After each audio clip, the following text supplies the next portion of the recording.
Alia class second.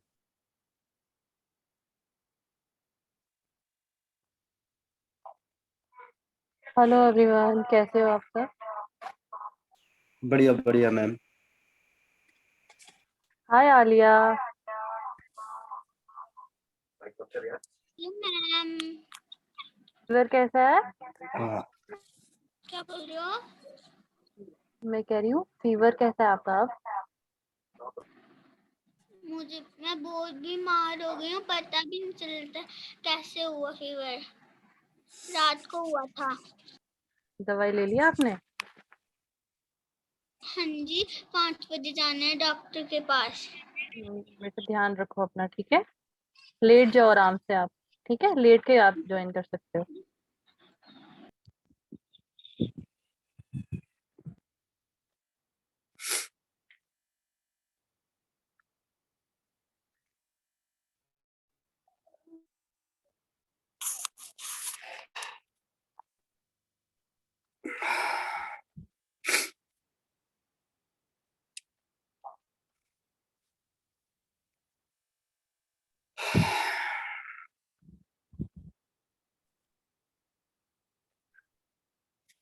तो आज हमारे साथ फिल्म डायरेक्टर शाहिद काजमी जी जुड़ रहे हैं, जो बहुत सारी मूवी डायरेक्ट कर चुके हैं। तो आज के सवाल जो है वो थिएटर से रिलेटेड नहीं, बल्कि मूवीज से रिलेटेड, कि मूवीज में कैसा जाना चाहिए, आपको क्या दिक्कत आती है एक्टिंग को लेकर। बेसिक एक्टिंग को लेकर तो आप पूछ सकते हैं, लेकिन उनका बैकग्राउंड जो है वो मूवीज का है, तो आप थिएटर बैकग्राउंड से सवाल ना ही पूछिए, क्योंकि वो उनकी शैली नहीं है। आई होप आप सबको ये आप ध्यान रखेंगे, आप सब इस बात का। आपको कोई भी डाउट हो आप उनसे पूछ सकते हो। बस इसी का ध्यान रखना है कि मूवीज को लेकर, फिल्म्स को लेकर, डायरेक्शन को लेकर, एक्टिंग को लेकर कैसे भी क्वेश्चन पूछ सकते हैं। कैमरा को लेकर।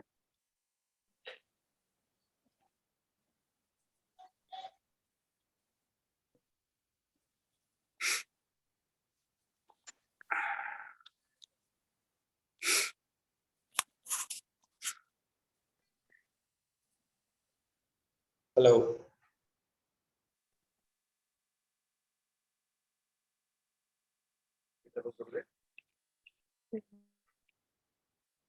हेलो। Hello sir. हेलो, कैसे हैं आप? बहुत बढ़िया सर। आपका हमारी वर्कशॉप में, AKM की ऑनलाइन वर्कशॉप में बहुत बहुत स्वागत है। Welcome to thank this workshop sir, being thank here. You thank you so much. Over to you Shadab sir. Thanks Anjali. आप सब अस्सलाम लोगों वालेकुम। का अस्सलाम वालेकुम शाहिद साहब। आप सब लोगों का हमारे आज के इस प्रोग्राम थिएटर वर्कशॉप का इंट्रोडक्शन में खुश आमदीद, बहुत बहुत स्वागत। हमारे आज की जो शख्सियत, हमारे आज के जो मेहमान हैं, वो एक फिल्म डायरेक्टर हैं, राइटर हैं, एक्टर हैं, और सबसे बड़ी बात कि वो हमारे जम्मू कश्मीर से। जी हाँ, मैं बात कर रहा हूँ शाहिद काजमी साहब की। शाहिद साहब, आपका हमारे इस प्रोग्राम में बहुत बहुत स्वागत, बहुत बहुत खुश आमदीद। Thank you so much sir.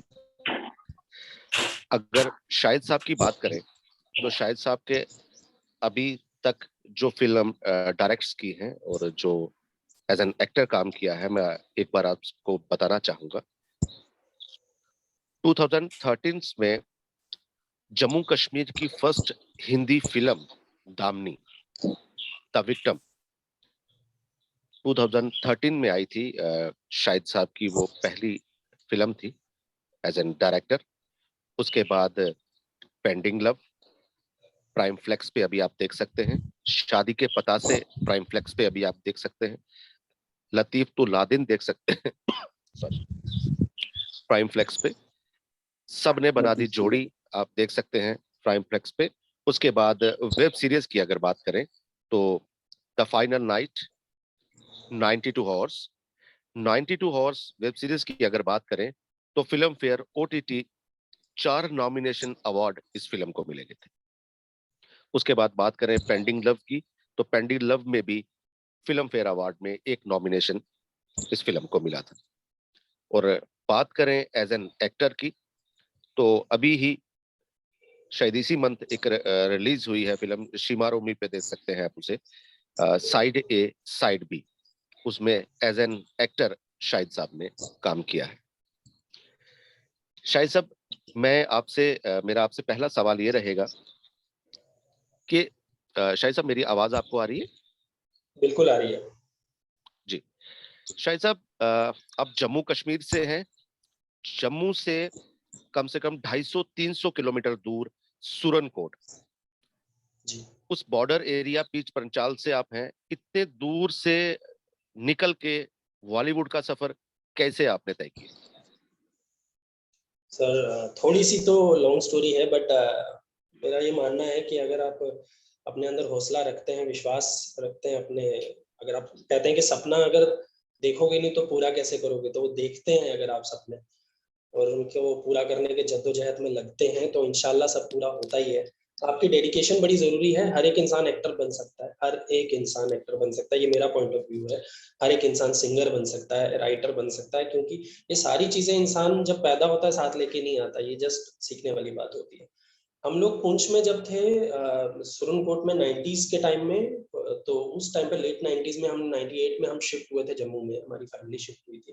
तो मेरे बड़े भाई हैं, सबसे बड़ा रीज़न तो वही रहे हैं, राहत काज़मी, जिन्होंने फ़िल्म्स के लिए काम शुरू किया, तो उनका उस टाइम पे बड़ा स्ट्रगल था। आज के टाइम पे ये सारी चीज़ें जो हैं, सबसे मैं कहता हूँ सबसे बड़ा टीचर आपके हाथ में है, आपका मोबाइल। आप उससे कोई भी सवाल पूछ सकते हो, आपको सब मिलेगा, एक्टिंग टिप्स जो चाहिए आपको मिलेगा। उस ज़माने में वो चीज़ें नहीं थी और उस टाइम पर उन्होंने 90s के टाइम पे एक छोटी-सी फ़िल्म बनाई थी, उनको पता नहीं था फ़िल्म डायरेक्टर बनाता है, प्रोड्यूसर बनाता है या कौन बनाता है या उसको एडिट भी किया जाता है। तो एक शादी वाले को कहीं से ढूँढ करके शादी के कैमरा पे एक फ़िल्म शूट कर दी थी उन्होंने। एंड देन फिर जब हम जम्मू में शिफ्ट हुए थे, तो मेरे बड़े भाई और उनके जो भी फ्रेंड लोग थे, उनमें तारिक खान है। इन लोगों ने फिर आगे स्टार्ट किया, तो कभी दूरदर्शन के चक्कर लगाते थे, कभी इंडिपेंडेंटली कोई सॉन्ग शूट कर लिया, वो बहुत बड़ा अचीवमेंट लगता था उन लोगों को। तो स्लोली करके उन्होंने फिर एक टाइम पे वो ईटीवी उर्दू पे गए, तो वहां से उनका मुंबई के लिए सफर शुरू हुआ। तो हम लोग बेसिकली उनको देख के इंस्पायर होते थे। ये बड़ा इम्पोर्टेंट है एक आर्टिस्ट के लिए जानना कि एक्टर बनने के लिए उसको देखना भी अच्छा पड़ेगा और सुनना भी अच्छा पड़ेगा। आप जो फिल्में देखते हो, आप जैसी फिल्म्स देखते हो, वैसी ही फिल्म्स आप करोगे। आप जैसी फिल्म्स जैसी बातें करते हो, जैसे लोगों के बीच में रहते हो, कहीं ना कहीं आपका मेंटालिटी वही बनती है और वही क्रिएट करोगे आप आगे जाकर। तो अच्छी फिल्म्स अगर देखते हो, हमें हमारे बड़े भाई जो है हमें फोर्सफुली बिठा के क्या करते थे, अच्छी फिल्म्स दिखाते थे। 2005 में मुझे याद है ब्लैक फिल्म आई थी अमिताभ बच्चन की। तो ब्लैक फिल्म के लिए उन्होंने हमें बोला कि नहीं तुम ये देखो, और जबरदस्ती बिठा के दिखा रहे हैं और हम सोचे यार ये क्या फिल्म है, क्या दिखा रहे हैं, देवदास दिखा रहे हैं और हमें लग रहा है ये कोई फिल्म है। फिल्म थोड़ी ना ऐसी होती है जिसमें हीरो मर जाता है या फिर हीरोइन अंधी है। बट ये बाद में हमें समझ में आया आहिस्ता आहिस्ता कि फिल्म्स होती क्या है, रियल लाइफ से रिलेटेड ही होता है सब कुछ। तो अल्टीमेटली उनकी थ्रू ही हुआ। मैंने 2013 में मेरी film Damini the victim release हुई थी जम्मू में, और उसके बाद हमने काफी सारे प्रोजेक्ट्स किए बैक टू बैक, छोटी फिल्म्स की। 2016 में मैं मुंबई शिफ्ट हो गया, एंड मुंबई शिफ्ट होने के बाद 1-2 साल चीजें हुई थोड़ी, बट 2 साल के बाद मैंने एक पकड़ बनाई। जब मैं मुंबई का जो मेन एरिया है अंधेरी, फिल्म इंडस्ट्री से रिलेटेड, वहाँ शिफ्ट हुआ। तो पिछले 4 साल से हमने बैक टू बैक बहुत काम किए। मैं जो मेरी प्राइम फ्लिक्स के लिए वेब सीरीज हुई है बैक टू बैक, उनमें एक सीरीज है 92 आवर्स। उनके एक एक्टर यहाँ बैठे हुए हैं नावीद काजमी, सुरनकोट से। तो उस 92 आवर्स सीरीज को 4 नॉमिनेशन फिल्म फेयर में मिली, जो हमें हमारे लिए बड़ा अनएक्सपेक्टेड था, हमने सोचा ही नहीं था। हम पीछे शूट ही कर रहे थे अपना, शादाब जी भी थे, नावीद भाई भी थे। हम लोग शूट कर रहे थे पुंछ में, सुरनकोट में, पीर की गली में, जहाँ पे नेटवर्क भी नहीं आता था। तो हम जैसे ही होटल की तरफ गए तो किसी ने स्क्रीनशॉट्स भेजे फिल्म फेयर नॉमिनेशन। तो मुझे लगा कि यार, क्योंकि हमने बहुत बड़े चैनल के लिए नहीं सीरीज की थी, बट वो हुआ, अल्टीमेटली नॉमिनेशंस हुई। फिर पता चला पेंडिंग लव की भी एक नॉमिनेशन है, तो हमारी एक साथ 5 नॉमिनेशंस थी फिल्म के अंदर। फिल्म फेयर का फर्स्ट नॉमिनेशन ओटीटी अवार्ड्स के लिए था। तो ये चीजें हुई हैं और अभी तक हम काम कर रहे हैं। एक बड़ा प्रोजेक्ट भी करने वाले हैं, दुबे जी साथ में हैं। दुबे जी ऑलराउंडर हैं, अभी दिखे मुझे दुबे जी, एक्टर कम प्रोडक्शन कम हेल्पर कम एक्टर सब कुछ, एंड साउंड डिजाइनर सब कुछ है। तो अभी हम साथ में काम करने वाले हैं कुछ एक आध बड़े प्रोजेक्ट्स पे भी। प्रोजेक्ट्स खैर फिल्म मैं ये कहूँगा कोई छोटी या बड़ी नहीं होती है, स्टारर नॉन स्टारर हो सकती है, अच्छी बुरी हो सकती है, बट बजट वाइज थोड़ा सा हम एक बड़े प्रोजेक्ट पे अभी वर्क कर रहे हैं इंशाल्लाह। जी शायद साहब, अभी कुछ दिनों पहले आपका एक फिल्म रिलीज हुआ है, साइड ए साइड बी। जी उसमें आप एक मेन कैरेक्टर, मेन हीरो के आपको देखने का मौका मिला है। जी शाहिद काज़मी सिर्फ एक्टर क्यों नहीं, सिर्फ डायरेक्टर क्यों? एक्टर, मैंने वो फिल्म देखी, मुझे बहुत पसंद आई और बहुत लोगों ने वो सराही है फिल्म, बहुत बढ़िया फिल्म है, लेकिन एक्टर क्यों नहीं, डायरेक्टर क्यों? सर एक्चुअली क्या है कि मैं ऑनेस्टली बताता हूँ, मैंने बहुत सारी चीजें करता रहता हूँ, साथ साथ में कर लेता हूँ मैं। जैसे मैंने शुरू से ही क्या करता था, मैं सॉन्ग्स अभी भी मैं अपने सॉन्ग्स खुद ही बनाता हूँ, म्यूजिक कॉम्पोजिशन में बनाता हूँ, लिरिक्स में लिखता हूँ। एंड मैंने कई से इवन आप शादी के पता से जो फिल्म है वो Amazon प्राइम पर है, उसका BGM सारा मैंने किया, साउंड सारा बैकग्राउंड म्यूजिक का मैंने किया है। तो मैं म्यूजिक का भी सेंस रखता हूँ, तो लिरिक्स भी लिखता हूँ, डायरेक्शन भी करता हूँ, स्क्रिप्ट राइटिंग भी करता हूँ एंड एक्टिंग भी करता हूँ। तो जब मैं ये सारी चीजें कर रहा था तो मेरे बड़े भाई जो है राहत काज़मी, उन्होंने मुझे एक दिन बोला कि एक दिन आए, पता नहीं उन्होंने शायद जानबूझ के ये करना था, उन्होंने बोला कि यार मेरे एक फ्रेंड है, वो ना मैं उस टाइम कुछ 17-18 साल का होगा, बोले कि 3 लड़कों को लेके एक फिल्म बना रहे हैं, उनको यही एज के लड़के चाहिए, तुम होते तो तुम हो जाते सेलेक्ट। मैंने कहा तो करो ना बात, कहते मैंने की नहीं, मैंने कहा करो ना, करो, मैं करूंगा। उस टाइम मैंने डायरेक्शन जस्ट स्टार्ट ही कर रहा था उस टाइम पे, तो एकदम से मुझे सुनाना शुरू कर दिया, बोले तुम्हारा फोकस है क्या, तुम्हें करना क्या है लाइफ में। तो मैंने कहा मैं इसी फील्ड से रिलेटेड काम कर रहा हूँ, डायरेक्शन भी एंड एक्टिंग भी। बोले नहीं, तुम पहले ये फोकस क्लियर करो कि तुम्हें एक चीज जिंदगी में एक रिस्पॉन्सिबिलिटी लो कि ये चीज मेरे अंदर बेस्ट है, मुझे ये ही करनी है। उसके बाद तुम शौकिया तौर पे जब जरूरत पड़े, कभी हो जाए, मौका मिल जाए तो आप चीजें करो। अगर मैंने बोला उस टाइम पे उनको कि आमिर खान ने भी तो एक्टिंग भी किया, डायरेक्शन भी, बोले तो आमिर खान पहले वहां तक पहुंचा है, पहले वो मुकाम हासिल किया है, उसने एज अ डायरेक्टर के लिए भी उसने एज अ एक्टर 20-30 साल दिए, फिर जाके एज एन डायरेक्टर काम किया है। तो उस दिन मुझे बोले तुम बेस्ट क्या कर सकते हो, तुम्हें क्या लगता है? तो मैंने कहा मैं डायरेक्शन कर सकता हूँ। फिर बोले आज के बाद डायरेक्शन, तो मैंने उसके बाद डायरेक्शन पकड़ लिया। और एक मेरा ये मानना है कि जब आप एक जगह फोकस बहुत अच्छे से कर लो और सारी जान उसी पे लगा दो, ये मान लो कि मुझे यही आता है, इसके अलावा मुझे कुछ और तो आप अच्छा करोगे। तो अल्टीमेटली मैंने डायरेक्शन पकड़ ली। जो फिल्म आपने साइड साइड भी देखी, बेसिकली ये बाय चांस हुआ है। मैं जस्ट एक आप कह सकते हैं कि उस प्रोजेक्ट के साथ एज एन क्रिएटिव जा रहा था, मैं एज अ एक्टर नहीं जा रहा था। और ये फिल्म सारे गामा जो है ये कंपनी प्रोड्यूस कर रही थी, सारे गामा आपको पता होगा, बहुत पुरानी कंपनी। तो हुआ ये था कि उनको जो किसी पाकिस्तानी एक एक्टर था उसका रेफरेंस भेजा गया था। उस टाइम पे पाकिस्तान के एक्टर आते रहते थे 2017 में जब शूट, 17-18 में शायद। तो उनको वो एक्टर पसंद नहीं आया, तो उन्होंने बोला यार हमें ना आपका वो जो पूंछ का एरिया, वहां का कोई एक्टर चाहिए जिसका लैंग्वेज, टोन, लुक वहां का लगे। मेरे बाल कर्ल सब हैं, तो उन्होंने मेरे भाई ने बोला यार वहां का एक्टर कहाँ से लेकर आए जो जो अच्छी एक्टिंग जानता हो। तो उन्होंने मुझे बोला शायद तुम अपना ऑडिशन बना के भेजो।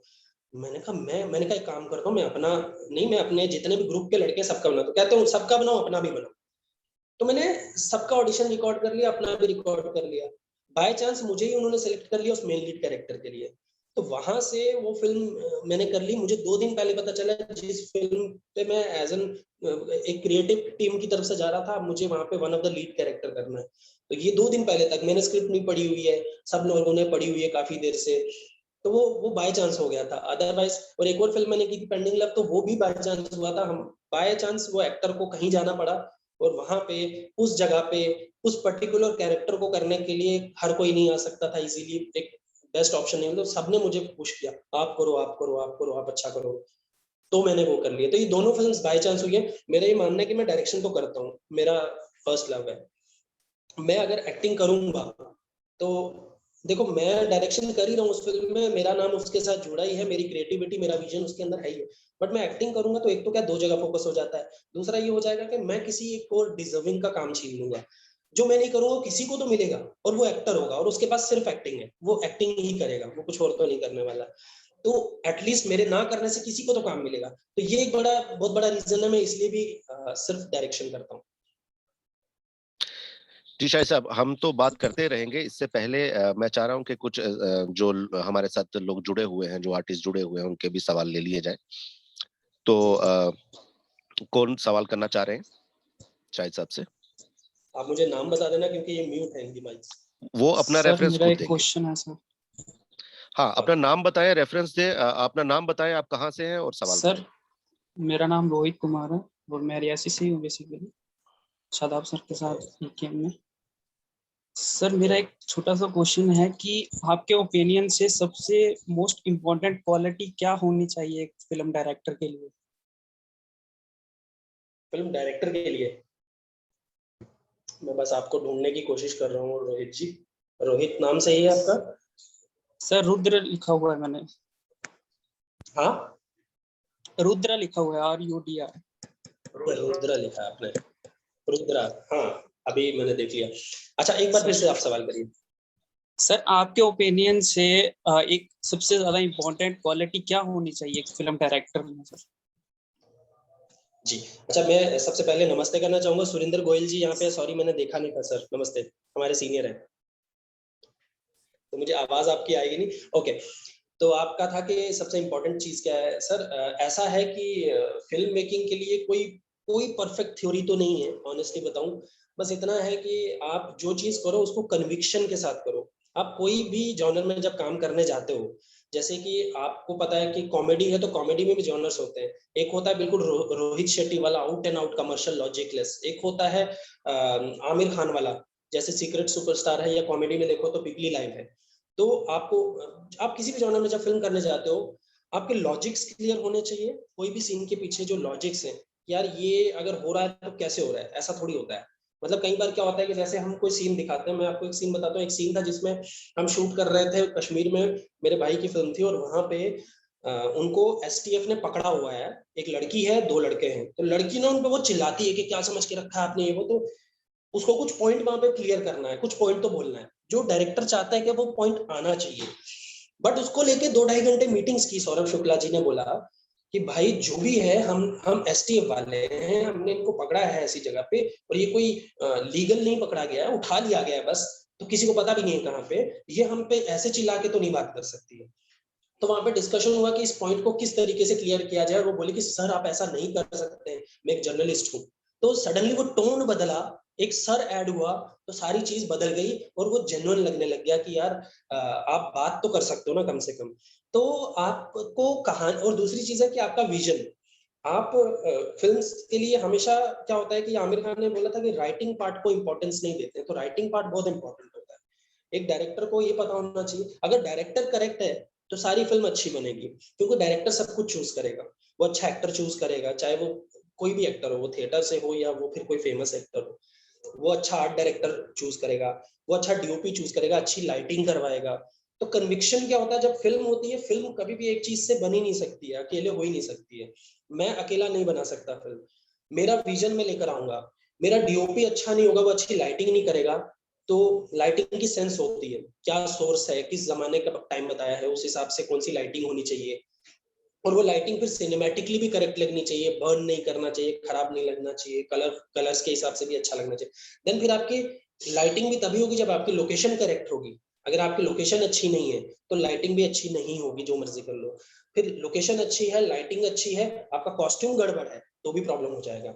तो आपका कॉस्ट्यूम का अच्छा होना बड़ा जरूरी है, तो कॉस्ट्यूम डिपार्टमेंट बहुत इंपॉर्टेंट है। तो अल्टीमेटली वो डायरेक्टर को इन सब की परख होना जरूरी है, विजन। और सबसे बड़ी चीज है, वो कभी बायस्ड नहीं हो सकता। डायरेक्टर कभी हिंदू मुसलमान नहीं हो सकता।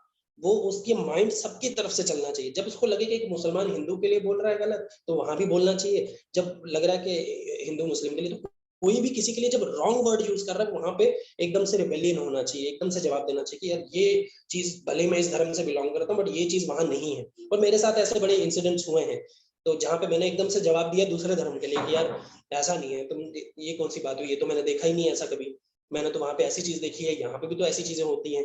तो बहुत जरूरी है ओपन माइंडेड होना, कि आपको सबकी तरफ से देखना पड़ेगा। आपको लोअर सोसाइटी भी देखनी पड़ेगी, अपर भी देखनी पड़ेगी।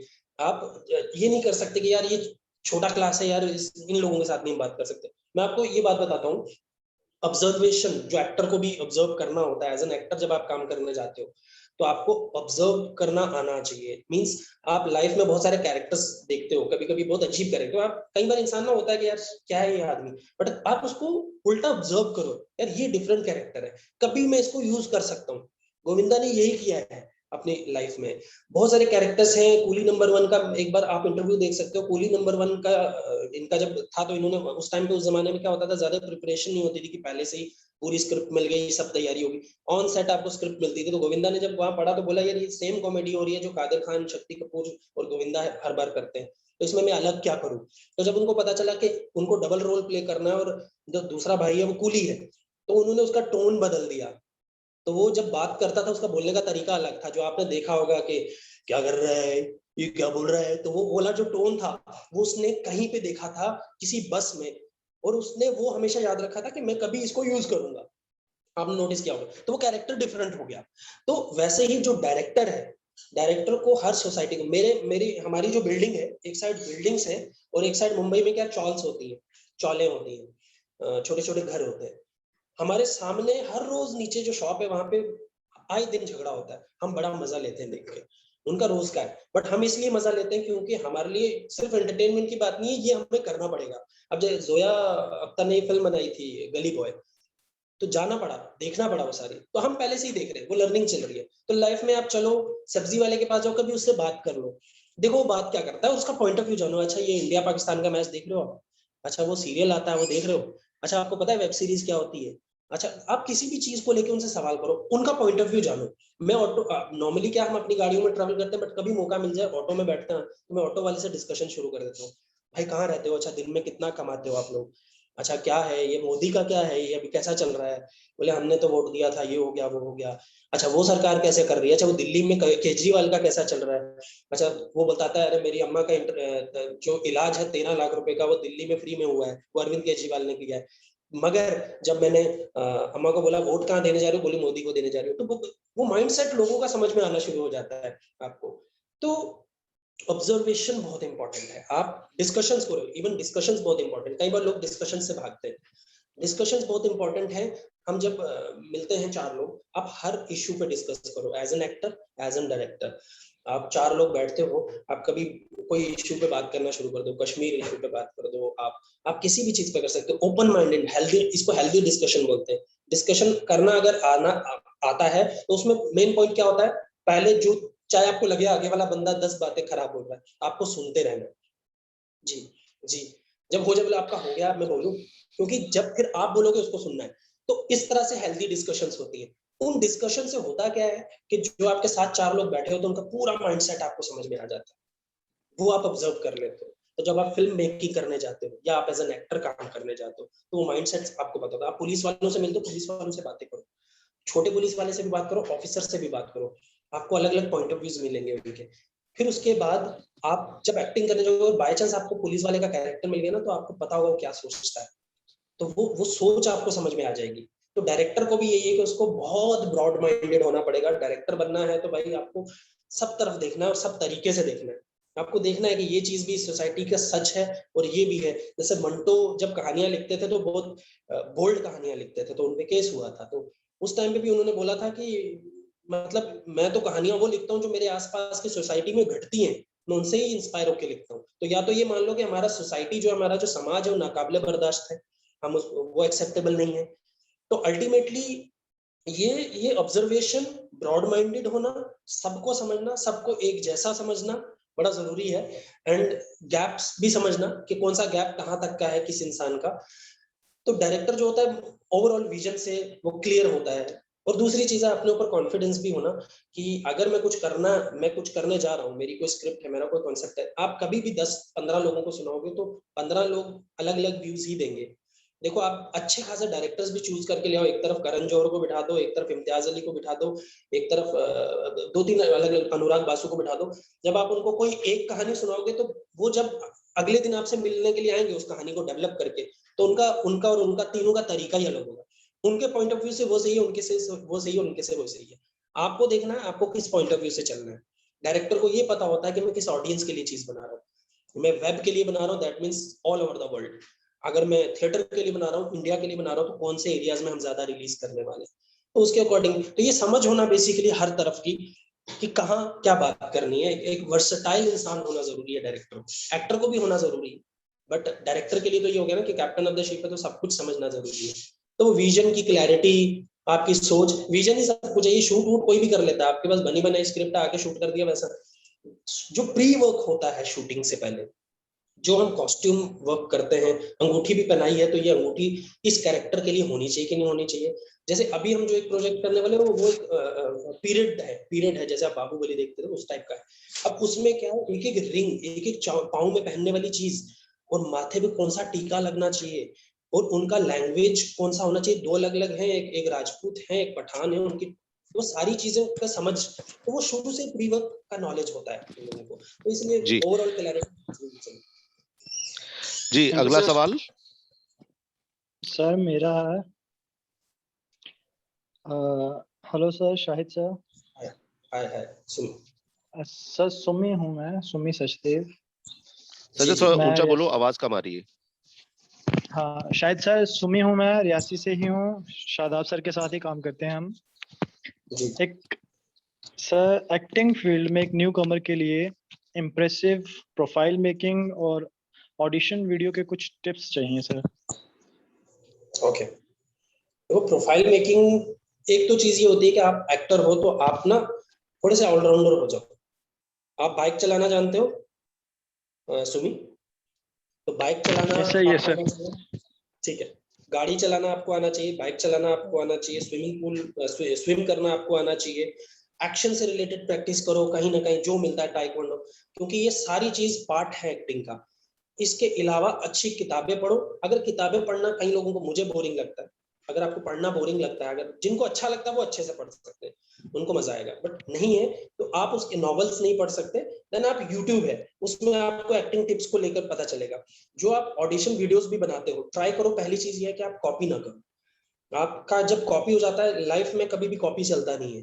तो पहली चीज ये होगी कि आप किसी एक्टर का भी डायलॉग बोल रहे हो, आपने नवाजुद्दीन सिद्दीकी का एक डायलॉग उठा लिया है ना, उसका जब आपने ऑडिशन रिकॉर्ड किया, तो आप उसको अपने तरीके से, कि अगर आप वो कैरेक्टर प्ले करते तो आप उसको क्या करते, कैसे करते, उस तरीके से आप उसको करिए। और प्रोफाइल बेसिकली क्या होता है, दो तरह की प्रोफाइल होती है। एक प्रोफाइल ये है कि मैं क्या क्या कर सकता हूँ ये वो, और एक होता है कि आपने क्या क्या किया है। किया तो तब होगा जब कर लिया होगा, तो ऑटोमेटिकली बन जाता है आपका IMDb वगैरह। बट ऑडिशन के लिए आपकी डायलॉग डिलीवरी जो है, आप मिरर के सामने बहुत ज्यादा प्रैक्टिस कर सकते हो। आपके पास फोन है, आप फोन में शूट करके देन फिर आप उसको दोबारा एडिट करके देखो 2-3 अलग अलग कट्स में। जब आपने यहाँ से सामने से फ्रंट से आपने कैमरा लगाया और आपने डायलॉग बोला, फिर आप क्या करो, थोड़ा और क्लोज से ले लो, या यहाँ से ले लो, या मास्टर से ले लो, 2 शॉट्स लो, ठीक है। दोनों शॉट्स को जब आप एडिट करोगे तो आप ये देखना कि आपके एक्सप्रेशन और टोन ऊपर नीचे तो नहीं आ रहा है, जंप तो नहीं लग रहा है। जब आप एडिट करोगे, ये बात तभी, जब एडिटिंग करोगे ना, तो आपका जो जंप है वहीं पे समझ में आ रहा होगा। वो जो जंप होगा डायलॉग का, टोन का, आपको लगे कैमरा दूर है तो आप उस टाइम तक एक्सप्रेशन, और अगर वो जंप आ रहा है तो आपको वो क्लैरिटी वहीं से समझ में आ जाएगी, तो अगली बार से आप वो गलती नहीं करोगे, फिर आप दोबारा रिकॉर्ड करो। क्योंकि क्या होता है, फिल्म शूट ऐसे ही होती है, पहले आपका मास्टर शॉट लगा दिया गया, फिर आपका क्लोजअप लगा दिया गया, फिर आपका साइड फ्रेम लगा दिया, फिर किसी में तो आपका सिर्फ बैक दिख रहा है, OS लगा दिया, दूसरे का फेस दिख रहा है। बट आपको ये याद रखना है कि जो आपने पहली बार कर दिया है, फर्स्ट मास्टर शॉट में, चाहे वो कोई भी पहला शॉट है, चाहे वो क्लोज ही पहले लगाया, पहले शॉट में आपने जो कर दिया उसकी कंटिन्यूटी, यानी कि अगर आपने बात करते करते किसी पर्टिकुलर डायलॉग पे आपने ये घड़ी देख ली, तो आपको उसी पर्टिकुलर डायलॉग पे वो घड़ी देखनी है। तो ये प्रेजेंस ऑफ माइंड होना बड़ा जरूरी है। ये प्रेजेंस ऑफ माइंड होता क्या है, ऐसा नहीं किसी में होता है किसी में नहीं होता, ये लाया जा सकता है। ये सब प्रैक्टिस है, हर चीज की प्रैक्टिस है। और मिरर के सामने प्रैक्टिस करो, फोन के सामने प्रैक्टिस करो, ये चीजें और ज्यादा अच्छी होंगी easily. Thank you sir. Shahid साहब, क्योंकि आपको पता है कि ये सेशन सिर्फ 40 मिनट का रहता है, जूम ऐप के ऊपर, उसके बाद डिस्कनेक्ट हो जाता है, तो अगर शाहिद साहब अगला सेशन भी आप हमारे साथ ही करना चाहें तो, क्योंकि काफी सारे लोगों के सवाल हैं अभी, तो अगर टाइम हो तो कर सकते हैं। बिल्कुल बिल्कुल सर। तो अभी हम इसको ऑफ कर रहे हैं या ऑफ हो जाएगा? नहीं, अभी तो सेशन चल रहा है, ये जब अभी 10 मिनट है इस सेशन के, जैसे ही ये सेशन खत्म हो जाएगा तो उसके बाद सेम लिंक पे वापस क्लिक करके हम लोग वापस इस मीटिंग में आ सकते हैं, एक सेशन और कर सकते हैं, है ना? तो जी, इसके बाद अगला सवाल।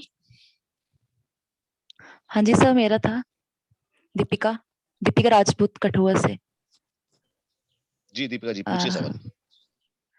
फर्स्ट ऑफ ऑल मैं अभिनय कला मंच का शुक्रिया अदा करती हूँ कि हमें चांस लगा शाहिद सर से बात करने का और अपने कुछ सवाल रखने का। तो शायद सर मैं आपसे ये पूछना चाहती हूँ कि जैसे कि आप मतलब इंडस्ट्री में कितना टफ हो गया है आप भी अपनी जगह बनाना इंडस्ट्री में, क्योंकि हम सुनते हैं कि हजारों की तादाद में मुंबई में ऑडिशंस के लिए एक्टर्स की लाइनें होती हैं। तो कितना टफ हो गया है, मतलब अब सब मतलब करना चाहते हैं कि हमें चांस मिलना चाहिए, हमें ये छोटा सा ही चाहे रोल मिल जाए लेकिन मिलना चाहिए। तो कितना टफ लगता है, मतलब फेलियर्स को मतलब देखना पड़ता है, मुकाबला करना पड़ता है उस चीज का। तो आप थोड़ा उसके बारे में बताएंगे हमें।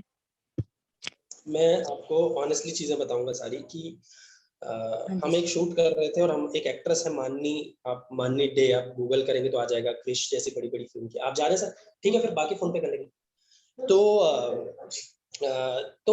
वो एक्ट्रेस हमारे जम्मू में शूट कर रही थी और मेरा एक फ्रेंड है जिसको एक्टर बनना था और बहुत अच्छा इंसान था, अच्छा एक्टर भी था, वो अभी एक्टिंग नहीं करता।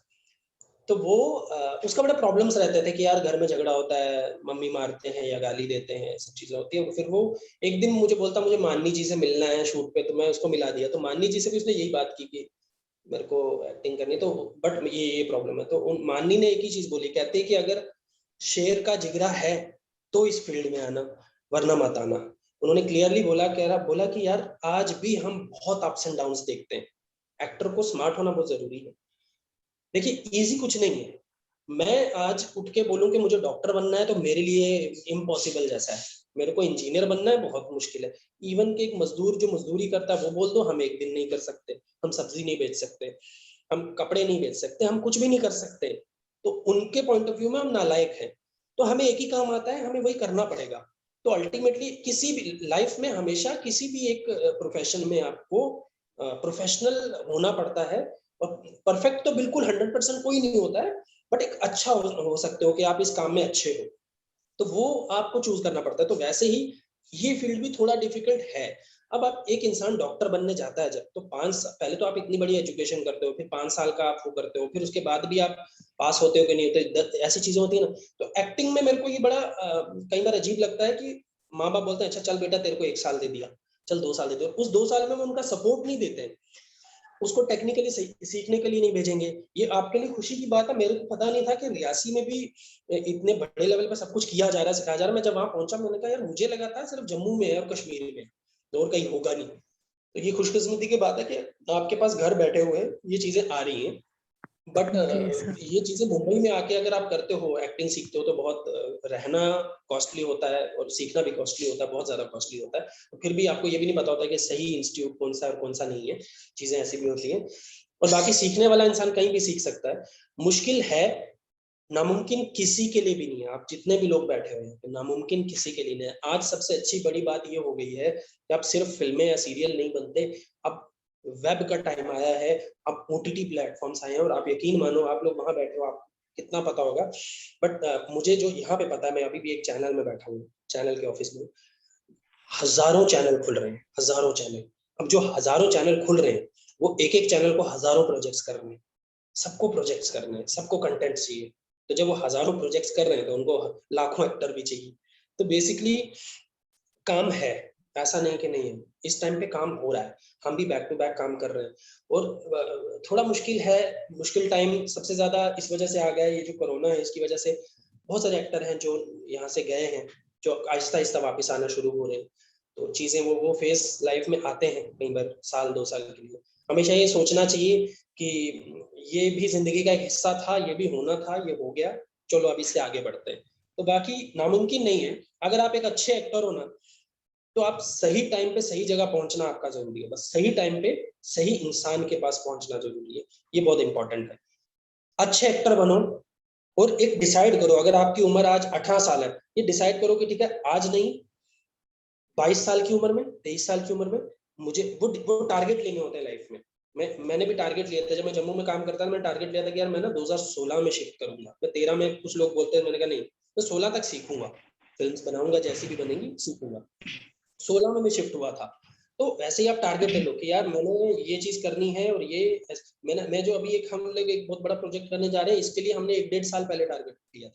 तो ये टारगेट्स लिए जाते हैं, टारगेट सेट करोगे तो ऑटोमेटिकली आपका माइंड सेट रहता है, अपने आप को चैलेंज किया होता है भाई इस टाइम पे मुझे करना है, तो आप डिसाइड करोगे अब मुझे मुंबई, देखो मुंबई आए बिना तो नहीं होगा किसी का भी, अल्टीमेटली एक टाइम पे आना ही पड़ता है। 23 साल, 24 साल, 25 साल, 26 साल, जो आपका एक डिसीजन है कि यार इस टाइम आने, आप पहले ही मत डरो इन चीजों से।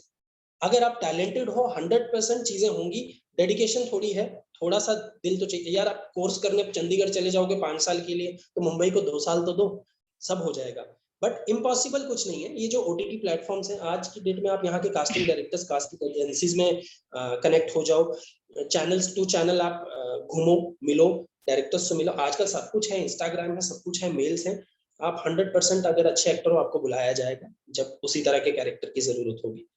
थोड़ा मुश्किल है वो हाँ हर जी सर, फील्ड में लेकिन है। ऐसे जी सर, ऐसा लगता है ना कि हमारे जम्मू में मतलब अपॉर्चुनिटीज नहीं मिलती, जैसे ऑडिशंस हो गए, बहुत मतलब ऐसे बच्चे हैं जो देना चाहते हैं, पता नहीं कितने ऐसे घरों में बैठे हैं जो अपने अपने जो एक्टर बनने का ख्वाब देखते हैं, पर उनको वैसी अपॉर्चुनिटीज मिलती नहीं है कि वो जाएं आगे, मतलब उनको कोई लेने वाला हो आगे, किसी का सहारा ढूंढते हैं वो। मतलब जैसे अब मैं कठुआ में हूँ तो मुझे जम्मू जाना पड़ेगा उस चीज के लिए, है ना, तो मैं तो चली गई, और भी पता नहीं ऐसे बहुत सारे जिनको अपॉर्चुनिटीज नहीं है यहाँ पे हमारे जो जम्मू में बात ऑडिशंस बड़ी की सही, या। आपकी बात बिल्कुल सही है कि अपॉर्चुनिटीज नहीं है, बट मैंने हमेशा लाइफ में बोला जी है सर। कि अपॉर्चुनिटी है नहीं तो उसको क्रिएट करो।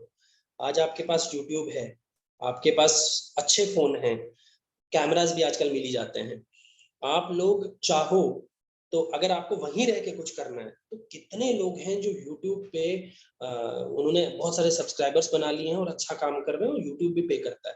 तो इंसान अगर आपको लगता है हम मुंबई नहीं जाना चाहते, यहीं रह के अपनी सीमा के अंदर ही काम करना चाहते हैं, तो उसके लिए भी अपॉर्चुनिटी है। आज आपको चैनल ढूंढने की जरूरत नहीं है, आप यूट्यूब के लिए वीडियोस बनाओ, यूट्यूब पे चैनल बनाओ, आप ग्रुप बनाओ, मिलजुल के आप 5-10 लोग मिलो, एक अकेले कोई कुछ नहीं कर पाएगा। देन आप अपॉर्चुनिटी क्रिएट करो, आपको खुद बाहर से भी बुलाया जाएगा। जब आप आपके फॉलोअर्स मिलियंस में जाते हैं तो खुद ही बाहर से कॉल्स भी आती है, मैसेजेस भी आते हैं, कॉन्टैक्ट भी किए जाते हैं।